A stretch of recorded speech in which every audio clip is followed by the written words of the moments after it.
우리 인생에 던져진 것에 관한 말씀을 시리즈로 계속 이어가고 있습니다. 첫 번째 주에 던져진 일에는 사명이 있다.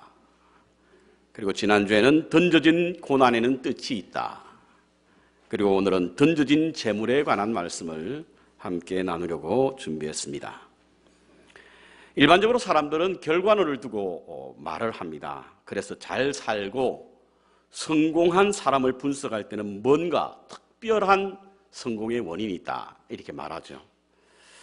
그래서 그 원인을 찾게 되는데요, 예를 들어서 성공한 사람은 91%가 부지런한 사람이었다 이렇게 통계를 발표하고, 그래서 성공한 사람은 부지런한 사람이다라고 하는 공식을 등식화합니다. 그런데요, 실패한 사람의 통계는 없어요. 그렇죠? 실패한 사람의 통계는 없는데, 그럼 실패한 사람은 어떨까? 실패한 사람의 96%가 부지런하대요. 이는 반드시 부지런한 것이 성공의 요인이라고 볼 수 없다는 증거를 나타내주고 있습니다. 그렇죠. 우리가 섬기는 그런 여러 선교 지역에 가보면요, 그들은 아무리 부지런해도 성공을 하거나 재물을 모을 수가 없습니다.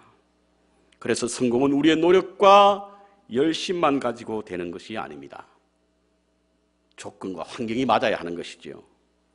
예를 들어 좋은 지역, 적절한 때, 그리고 뜻이 맞는 사람과의 만남이라고 하는 어떤 삼박자가 적당하게 맞춰져야만 우리는 성공할 수 있고 또 재물을 모을 수가 있습니다. 그래서 일반적으로 사람들은요, 성공은 운 혹은 재수가 있어야 한다라고 말을 하지 않습니까? 그것을 기독교적 용어로 은혜라고 말합니다. 그런데 운과 재수 그리고 은혜라고 하는 말은요, 원인이 내게 있는 것이 아니다라고 하는 표현으로 이 단어를 사용합니다. 그래서 우리 덕분에 혹은 우리로 말미암아 성공이 이루어지는 것이 아니다라고 하는 말씀인 것이죠. 그렇다고 한다면 성공으로 인해 누리는 모든 재물은 우리에게 원인이 있는 것이 아니라 하나님의 은혜로 던져진 것입니다. 던져진 것이에요. 그래서 오늘 말씀의 제목을 던져진 재물이라고 하는 말씀으로 함께 나누려고 합니다. 한국에서 26년 동안 살아온 일본인 이케하라 마모루라고 하는 사람이 있습니다. 이케하라 마모루. 이분이 쓰신 책 가운데 맞아 죽을 각오하고 쓴 한국인 비판이라는 책이 있습니다.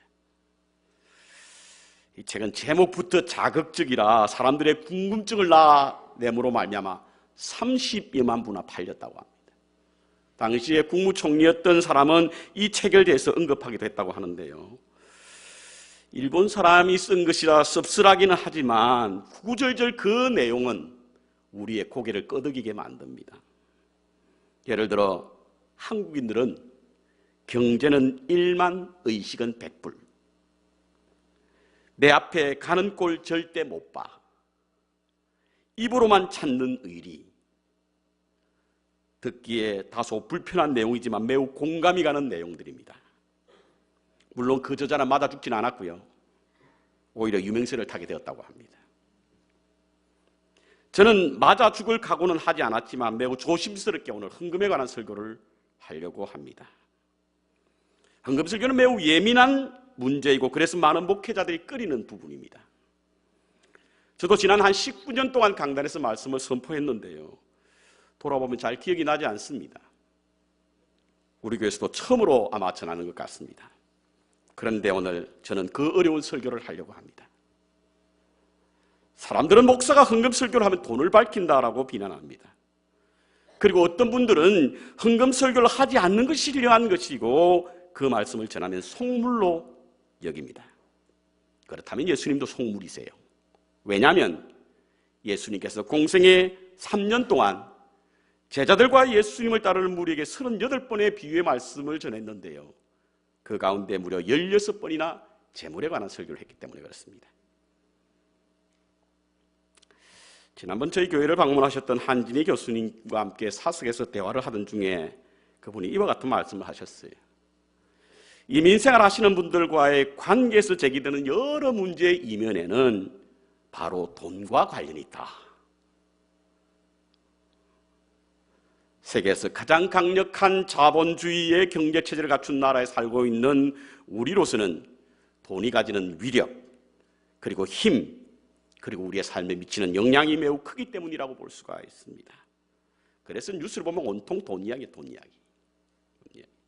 심지어는 불행한 일을 당한 사람을 보면서 그 사람을 보는 우리의 슬픈 마음보다는 그가 보상액을 얼마 받지, 여기에 관심이 많습니다.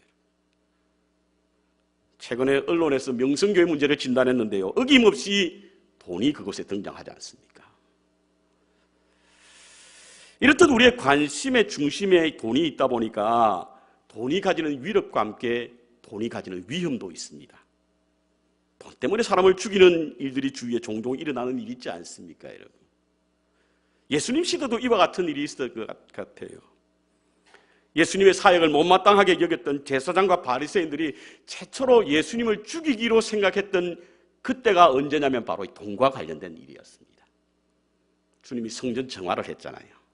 성전에 들어가서 돈 바꾸는 자와 장사하는 사람을 쫓아냈거든요. 돈 바꾸는 것과 장사하는 사람들 그 뒤에는 제사장들이 매우 큰 이권을 가지고 그들을 장사하게 했습니다. 그들을 쫓아냈으니 그들이 함께 예수님을 죽이기로 모의했다. 마가복음 11장에 나와 있습니다. 그러니까 평소에는 그냥 예수님을 비난한 정도였는데 자신의 이권과 개입이 되니까 죽이기로 결심했다는 거예요. 이렇듯 사람들에게 있어 재물은 매우 큰 관심사이고요, 때로는 생명의 위협을 받을 때도 있습니다. 하지만 다른 한편으로는 사용하기에 따라서 매우 유용한 것이 바로 이 돈입니다. 그래서 돈은 양날의 금과 같아, 칼과 같다라고 하는 말을 합니다. 저는 오늘 하나님께서 우리에게 던져진 재물을 유용하게 사용하기 위해서 올바른 재물관을 세워야 한다라고 믿습니다. 헌금에 관한 설교를 하는 것이 문제가 아니라 올바로 하지 않는 것이 문제입니다. 올바른 재물관의 중심에는 헌금 생활이 있습니다. 이는 재물이 우상이 되는 것을 피하고요, 재물의 노예가 되는 것을 벗어나려는 우리의 영적 행위가 바로 헌금입니다. 그럼 먼저 왜 헌금을 해야 하는지에 대한 말씀을 나누도록 하겠습니다. 첫 번째로 헌금 생활은, 곧 헌금은 우리의 삶을 가치 있게 만듭니다. 일반적으로 1년이 지나고 나면 은행에서 친절하게도 지난 한 해 사용한 카드 내역을 종목별로 분류해서 보내는 게 있죠. 저는 간혹 그것을 받을 때는 하나님이 보시면 어떡하지? 라고 덮어놓고 싶을 때가 있습니다. 예를 들어서 지난 한 해 동안 우리가 외식하는데 얼마 썼고, 옷을 사는데 얼마 썼고, 뭐 여행하는데 얼마 썼고, 이 종목별로 나오거든요. 나온단 말이에요.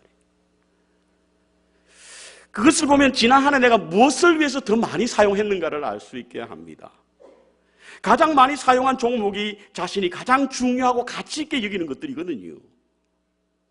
왜냐하면 사람들은 그곳에 가장 많은 소비를 하기 때문에 그렇습니다. 그래서 사람의 소비 성향을 분석해 보면 그 사람이 무엇을 소중히 여기는가를 알 수가 있는 거예요. 팀 켈러 목사님은 내가 만든 신이라고 하는 책에서 자신에게 있는 우상을 분별하는 방법을 이 공식에 대입하고 있는데요, 자신이 무엇을 우상으로 여기냐는 것은 가장 돈을 많이 사용하는 것을 보면 자기가 무엇을 우상으로 여기는지 알 수 있다, 이겁니다. 왜냐하면 사람들은 사랑하는 대상을 위해 아낌없이 돈을 사용하기 때문에 그렇습니다. 그래서 자신의 삶에 무엇을 사랑하고 어떤 것을 가치 있는 것으로 여기며 사는가를 알기 위해서는 돈의 사용처를 보면 알 수가 있는 거예요.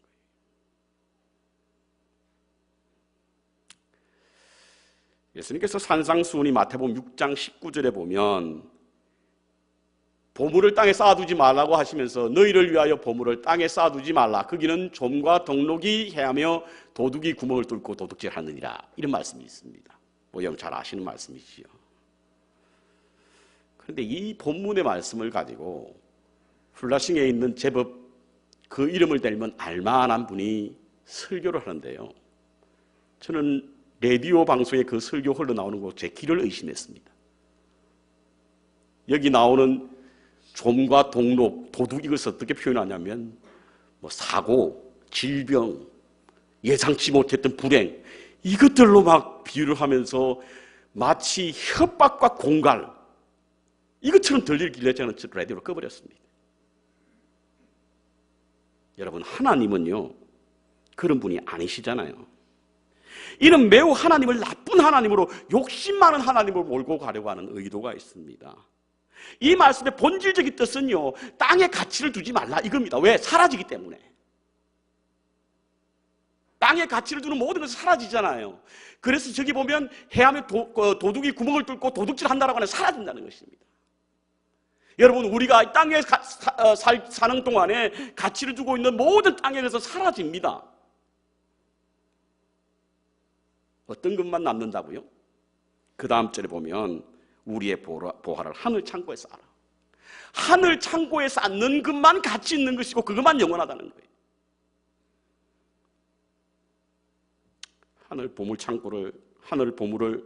보물을 하늘 창고에 쌓으라고 하는 이 말씀을 어떤 분들은 우리의 하늘나라에 아파트를 짓는다고 생각하시는 분도 있고요.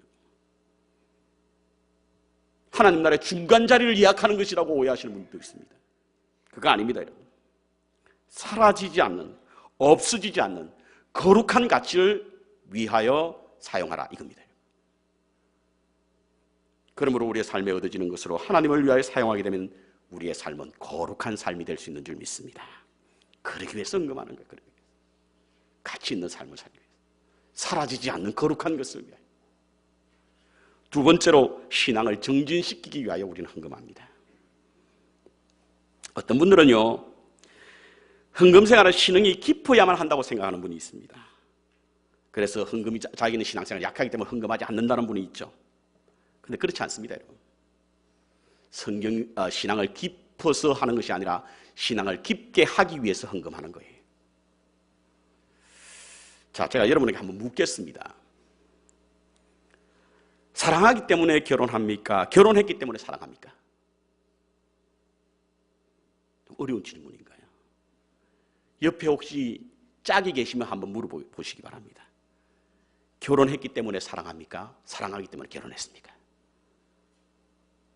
지금 내 아내나 내 남편 결혼했기 때문에 사랑하잖아요. 결혼 안 했으면 30년, 40년 동안 어떻게 사랑할 수 있습니까? 우리의 사랑의 감정이라고 하는 것이 그렇게 오래가지 않잖아요. 결혼을 했기 때문에 사랑을 하는 거예요. 우리의 헌금 생활도 마찬가지입니다, 여러분. 믿음이 생기면 헌금한다고 하시는 분들은 아마도 영원히 헌금 생활을 하지 못할 때가 많을 겁니다. 헌금하면 믿음이 생깁니다. 헌금하면. 왜냐하면 결국 믿음이라고 하는 것은 무엇입니까? 본질적으로 하나님을 바라보는 것 아니겠어요? 하나님 앞에 드리고 나서 하나님을 바라보게 되면 하나님이 우리에게 믿음을 쌓아주시는 거예요. 돈이 우리의 주인이 될 때가 참 많죠. 제 말이 아니라 예수님께서 마태복음 6장에 말씀하고 계신 부분입니다. 두 주인을 섬길 수 없다라고 말씀하시면서 하나님과 돈을 함께 섬길 수 없다는 거예요. 하나님을 섬기면 돈을 초월하게 되고 돈을 섬기면 하나님을 멀리하기 때문에 그렇습니다. 함께 섬길 수가 없는 거예요. 헌금을 드리는 것은 끝없이 나의 주인이 되려고 하는 재물을 떨쳐내고 하나님이 주인입니다라고 하는 신앙의 고백을 하며 살겠다는 나의 의지의 표현이 바로 헌금 생활입니다. 여러분, 재물이 주인이 될 수 없는 것은 재물을 우리를 지키지 못합니다. 아시잖아요. 성경에 어리석은 부자 이야기가 나오죠. 그들이 뭐라고 말합니까? 창고에 그득그득 재물을 쌓아두었는데 그날 밤에 하나님께서 내 생명을 도로 찾는다라고 표현하고 있어요. 도로 찾는다. 하나님이 생명을 주셨잖아요. 도로 찾으면 그것이 네 것이 되겠느냐. 이 말은 뭐냐면 그것이 너를 지켜주지 못한다는 거예요. 그런데 우리는 그것을 주인으로 삼을 때가 많지 않습니까, 여러분? 성경에는요, 간혹 하나님의 야속하심이 드러나는 장면들이 들어있습니다. 그 중에 하나가 뭐냐면 아브라함에게 요구하셨던 백세 얻은 이삭을 모리아산에서 제물로 바치라고 하는 요구입니다. 가져갈 것이면 주시지나 마시지. 이는 매우 무리한 요구처럼 보입니다. 아마 우리 같으면 아들보다는 하나님을 버리실지 모릅니다. 그런데 역으로 생각해 보면요, 백세 얻은 이삭을 하나님이 바치라고 하지 않았다고 한다면 그 아이가 어떻게 되었을까? 어떻게 되었을 것 같아요? 그는 바보가 되었거나 그렇지 않으면 마마보이가 되었을지 파파보이가 되었을지 모릅니다. 100세 얻은 아들이 어떻겠습니까, 여러분? 매일 물고 빨고 그러지 않겠어요? 그 아이가 정상적으로 자라나겠습니까? 그런데 하나님은 이삭을 아브라함의 혈통을 잇게 하는 이스라엘의 조상이 되게 하셨잖아요. 어떻게? 그를 제물로 하나님의 전에 바침으로. 그렇다면 왜 하나님이 이삭을 바치라고 했을까? 이 레너드 스윗이라고 하는 이 드루 대학의 부총장으로 지내셨던 분이 있지요. 이분 역사학자면서 미래의학자입니다. 이분이 성경을 분석하면서 하나님이 아브라함이 이삭을 데리고 모리산에 올라갔을 때에 성경에 보면 아브라함이 3일 동안 아무 말도 하지 않았다라고 표현되어 있는데 우리는 대개는 그걸 해석할 때 아브라함이 몹시 불쾌했다. 뭐 이렇게 해석하잖아요. 그렇죠. 아브라함이 자기 아들을 데리고 제물로 바치는 것이 이 범상한 일이기 때문에 매우 침묵했다 이렇게 표현되어 있는데 그 레너드 스윗이라고 하는 그 신학자들은 뭐라고 해석하고 있냐면 하나님이 이삭을 제물로 바치게 한 것은 나하고 이야기 좀 하자, 나하고 소통 좀 하자 라고 하는 의미로 그를 모리아산에 바치겠는데 아브라함은 아무 말도 안 했다라고 표현하고 있다는 거예요. 그동안 이삭 때문에 하나님은요, 하나님과 제대로 대화를 하지 못했던 거예요. 아브라함이 하나님과 소통하더니 어느 날 갑자기 이삭이 생기니까 하나님과 소통이 제대로 이루어지지 않는 거예요. 그걸 바치라는 겁니다.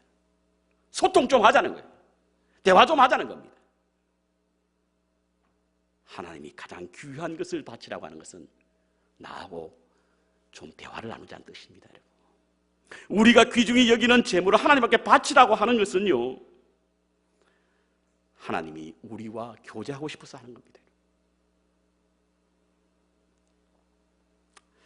세 번째로 하나님의 일을 왕성케 하기 위해서 우리는 헌금을 하는 겁니다. 우리가 드리는 헌금은 사적 용도가 아니라 공적 용도로 사용되죠. 그래서 헌금은 개인에게 들어가는 것이 아니라 공동체에 들어가는 것입니다. 근데 율법에서 말하는 11조의 용도는 크게 세 가지입니다. 첫 번째로는 레위인을 위한 것입니다. 민수기 18장 26절에 보면요, 레위인들을 위해서 11조를 드리라고 했는데 이는 레위인이 특별해서거나 혹은 거룩해서가 아니라 그들이 하는 일이 거룩한 일이기 때문에 그렇습니다. 이스라엘이 제사 공동체지 않습니까? 그렇다고 제사는 필수적인 거예요. 제사를 위해서는 반드시 레위인이 있어야 하기 때문에 하나님께서는 제물을 위하여, 레위인을 위하여 제물을 바치라고 말씀하고 있습니다.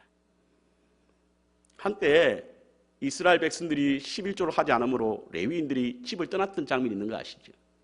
느헤미야와 말라기스에 나옵니다.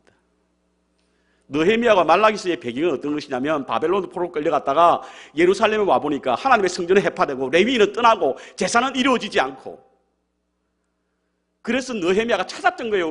무슨 문제가 있느냐 이거예요. 레위인이 왜 떠나느냐? 백성들이 12조를 하려니까 먹고 살기 힘들어서 떠난 거예요. 그래서 느헤미야가 다시금 레위인을 불러서 제사를 회복케 한 겁니다. 말라기도 마찬가지고요. 돌아온 이스라엘 백성들이 자기 집 건축하느라고 교회를 소홀히 한 거예요. 성전을 소홀히 한 거예요. 이때 하나님께서는 말라기를 통하여 만군의 하나님 여호와가 이르노라, 너의 온전한 11조를 창고에 들여 나의 집에 양식이 있게 하고 그것으로 나를 시험하여 내가 하늘의 문을 열고 너에게 복을 쌓을 곳이 없도록 붙지 않아 보라 라고 하는 말씀을 하게 된 겁니다. 신약 성경에도 이와 같은 말씀이 있습니다. 여러분, 예수님은 전도자를 보내면서 빈손으로 가라고 하잖아요. 영접, 대접을 받게 하라는 거예요. 하지 않으면 그곳에 머물지 말라고 합니다. 먼지도 털고 나오래요. 뿐만 아닙니다. 여러분, 사도 바울 선생은 일하는 소에 망을 씌우지 말라고 합니다. 같은 맥락입니다. 이것은 바로 하나님의 일을 왕성케 하기 때문입니다. 두 번째로 절기와 성전을 위한 것입니다. 하나님께서는요, 그 힘든 광야의 생활 속에서도 이스라엘 백성들에게 성막을 지을 때는 백성들의 소유를 가지고 오겠습니다. 하나님 너무 잔인하신가요? 아니, 필요할 때 하늘의 만나도 열어주시고 메추라기도 열어주셔서 먹게 하셨던 하나님께서 왜 굳이 성막을 지을 때만 백성들이 애굽 땅에서 들고 나온 그 소유를 가지고 그 성막을 지으라고 했을까? 그것은 성막에 대한 의무를 백성들에 지우기 위한 겁니다. 뿐만 아니라 절기를 위해서 11조를 드리겠는데요. 절기 때는 축제가 벌어지잖아요. 그때 많은 사람들을 위해서 하게 했습니다. 세 번째로는 율법은 왜 헌금을 하라고 그러냐면 가난하고 소외된 자를 위해서 하라고 합니다. 이스라엘 백성들은 매년 3년째 되는 해에 당시 상대적인 소외를 가지고 있는 가난한 자, 과부, 고아, 절대 빈곤층, 객, 그리고 분깃을 받지 못하는 레위인, 이들을 위하여 헌금을 하라는 거예요. 그것은 가난한 자들의 배고픔을 공동체가 함께 공유하는 뜻입니다. 이와 같이 성전에 일하는 사람, 성전 관리와 절기, 그리고 소외된 사람을 돌보는 것이 하나님의 일을 왕성케 하는 일이고, 이를 위해서 예물을 드리라 이겁니다. 그러므로 우리가 헌금을 하는 이유는 어떤 특정한 사람을 위해서 하는 것이 아니라 하나님을 위하게 하는 겁니다. 하나님의 일을 흥왕케 하기 위해서. 그렇다고 한다면 우리가 어떻게 해야 하는가? 바꿔 말하면 얼마를 해야 되는가 이겁니다. 오늘 본문의 7절에 보니까 마음에 정한 대로 하라 이렇게 말씀하고, 마음에 정한 대로. 간혹은요, 헌금을 어느 정도 해야 되는지 사석에서 묻는 분들이 있습니다. before tax냐, after tax냐. 11조가 맞느냐, 주정헌금이 맞느냐. 반올림 하는 게 맞느냐, 꼭지는 떼는 게 맞느냐. 성경은 뭐라고 말씀하고 있습니까?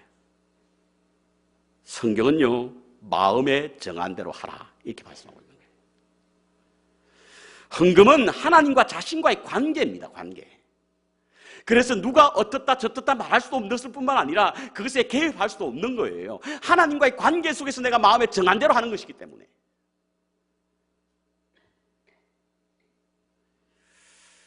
예수님은 11조에 관한 말씀을 구체적으로 하시거나 직시하지 않으셨습니다. 이를 11조는 율법과 함께 폐하였다라고 주장하는 분들도 계신데 저는 그렇지 않다고 생각합니다. 왜냐하면 예수님께서 세금 문제에 관한 이야기가 나왔을 때에 가이사의 것은 가이사에게, 하나님의 것은 하나님에게 라고 하는 말씀을 하셨기 때문입니다.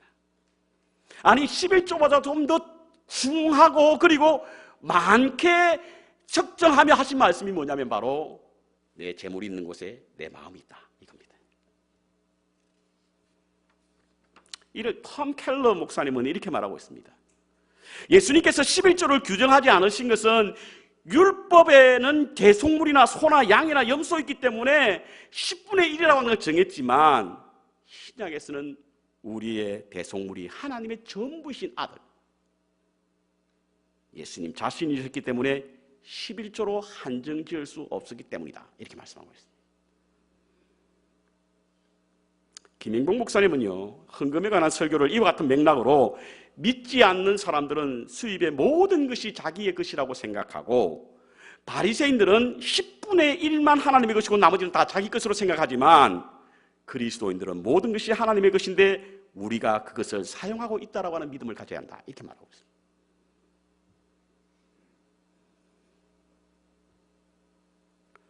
두 번째로 마음이 정한 대로 지르지만 조건이 있습니다.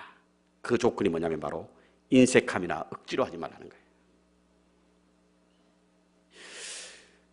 우리가 드릴 때 마음에 정한 대로 하라고 말씀하시면서 인색함으로나 억지로 하지 말지니 하나님은 즐겨내는 자를 사랑하신다.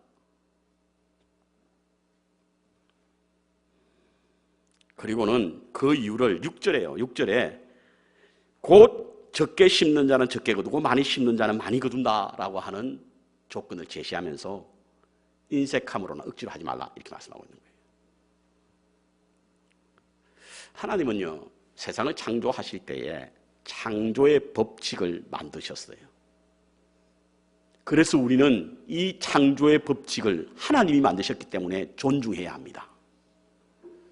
지난주 금요일 날 우리가 창조론에 대해서 공부를 하면서 하나님이 세상을 창조하셨다 안 했다 진화론이다 창조론 이거 중요한 거 아니에요. 창조적 신앙이라고 하는 것은 우리가 가져야 하는 두 가지. 첫 번째로는 하나님이 창조하시기 때문에 창조의 법칙에 따라 우리는 살아야 한다는 것이고, 그 창조의 법칙이 절대적이지 않다라고 하는 것이 창조론을 받는 우리의 신앙입니다. 그런데 창조의 법칙, 자연의 법칙의 가장 중심이 되는 건 뭡니까? 심음과 거둠 아닙니까? 심는 대로 거두는 거예요. 만약 심지도 않고 거둔다고 생각하는 것은 하나님을 만홀히 여긴다라고 갈라디아서 6장은 말씀하고 있어요. 만홀히 여긴다는 게 뭐예요? 우습게 여긴다는 거예요. 경히 여긴다는 겁니다.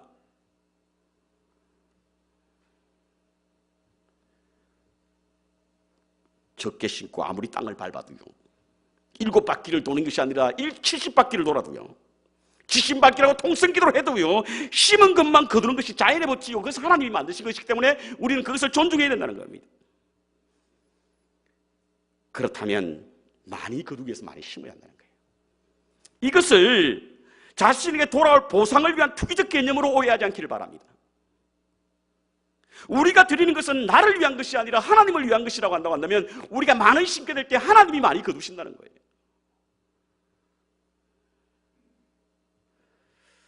헌금이라고 하는 것은 드릴 헌자에다가 돈금자잖아요. 그런데 돈을 벌기 위해서는 우리의 몸을 사용해야 하기 때문에 우리는 보통 헌금은 자신을 드린다라고 말합니다. 그래서 헌신이라고 말하는 것입니다. 근데 희생이 따르지 않는 헌신이 어디 있어요? 헌신에 반드시 희생이 따르게 되어 있는 겁니다. 그래서 헌금을 드릴 때는 아픈 마음이 있는 거예요. 헌금을 하기 위해서는 나의 삶의 불편함을 감수해야 합니다. 그래서 헌금은 남아서 드리는 것이 아니라 우리의 삶을 쪼개서 드리는 거예요.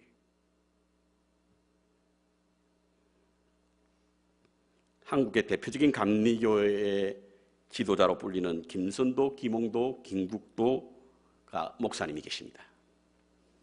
한 분 더 계시죠? LA에 그분이 성함이 어떻게 되더라고요? 누구죠? 예, 잘 모르시면 통과.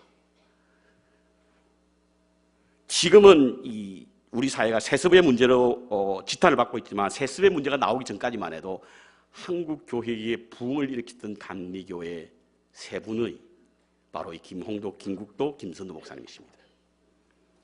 그런데 세 분을 말할 때에 빼놓을 수 없는 분이 한 분 계신데 그분이 바로 그분들의 어머니셨던 이승려 여사입니다.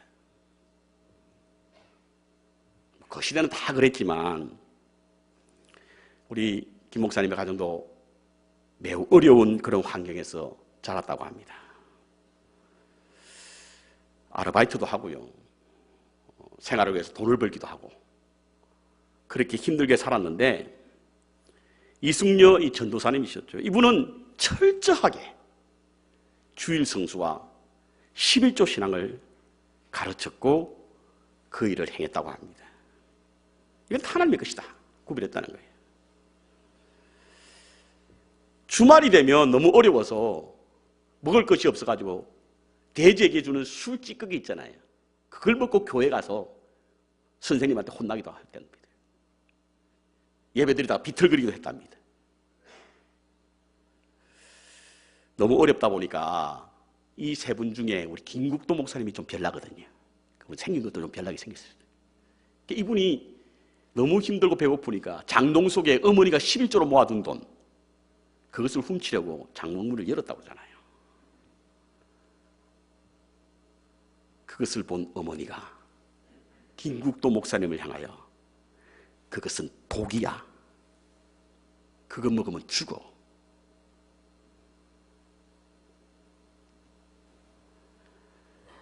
김 목사님은 늘 이 간증을 하고 다닙니다.